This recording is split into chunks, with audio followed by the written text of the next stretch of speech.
Yo, what's up guys? Welcome back to my channel, Anime Online po. Sa mga bago lang nga, sa mga hindi pa po nakapag-subscribe dito sa ating channel, subscribe na po guys at paki-on ang notification bell para palagi kayong updated. Guys, itong One Piece natin, no? Meron na ba kayong ganito na One Piece yung year 1972? 1972 itong hawak ko, no? Pero ang year po nito, dalawang year po meron ito.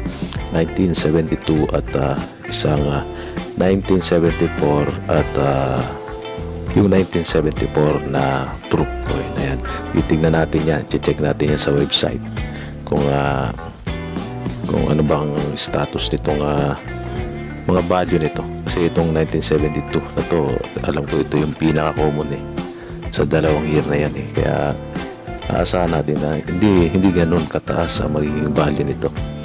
Ayan siya, nag-iisa lang itong 1972 ko Kaya alamin natin sa lumista ngayon kung magkano na ang value nito. Ayan, tara. Check natin. Last year meron akong content about dito pero alam ko kasi every year nagbabago yung mga value nito Kaya ginawa ko ulit ng content ngayon para makita natin. 1 piso Jose Rizal. Ayan siya.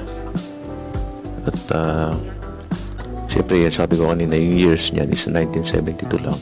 1974 wala pong 1973 nito hindi ko lang alam kung bakit hindi sila gumawa sa taon na yun ayan yung edge nya reeded siya, guhit yun ayan siya, tingnan nyo guys. So 1972 at itong coin na ito guys, walang masyadong comment walang masyadong mga varieties, walang masyadong variant or mga pagkakaiba.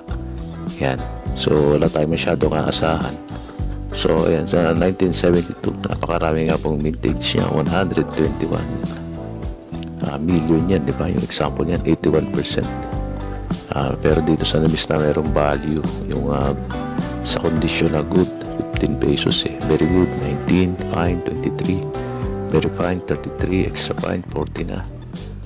Almost or about uncirculated 51 na at sa uncirculated 52 yan kasi siya yung pinaka-common sabi natin kanina. At yung 1974 na medyo mas mababa lang na konti yung vintage sa 45 million 38%. Ayan ang mga value guys, tignan nyo na lang, halos hindi naman sila nagkakalayo. Uncirculated 58 mataas lang ng konti yung value nitong 1974. Ayan, baka meron po kayong ganito guys, yung uncirculated na condition. Kasi gusto ko makakuha nito 1974 uncirculated condition po. Ayan. Tapos mas maganda kung ganito yung nasa baba na yan, yung 1974 na proof. 10,000 lang, so 2% lang ang baba ng nito. Sana meron kayo nito na proof coin ibang yan, iba ang itsura ng mga proof coin compare sa uncirculated. Mapapansin po ninyo yan. Kaya kung may hawak po kayo guys, pakicomment nyo lang din, i-post nyo po daw sakali may online page po yun Facebook page para makita ko at pwede ko pong bilhin yan kahit na paano, basta maganda po ang kondisyon. Yun po kasi ilang years lang naman ito 1972 at 1974. 1974 na proof coin. Ayan. So, pakicomment nyo guys kung meron kayo nito. Basta guys, tandaan nyo lang yung maganda po ang condition pero pag katulad lang nitong hawak ko, wag na lang po kasi gusto ko nga pong palitan yung hawak ko kasi hindi na po maganda. So, at least extra fine condition or uncirculated para naman maganda-ganda siyang i-collection. Kasi alam nyo naman po, di ba, pag kukoleksyon ka ng isang coin, dapat yung maganda. Kasi album mo yan, i-display mo yan So, ayan po. So, until next time po, ganyan lang po ating update ngayon. Maraming salamat po muli sa inyo.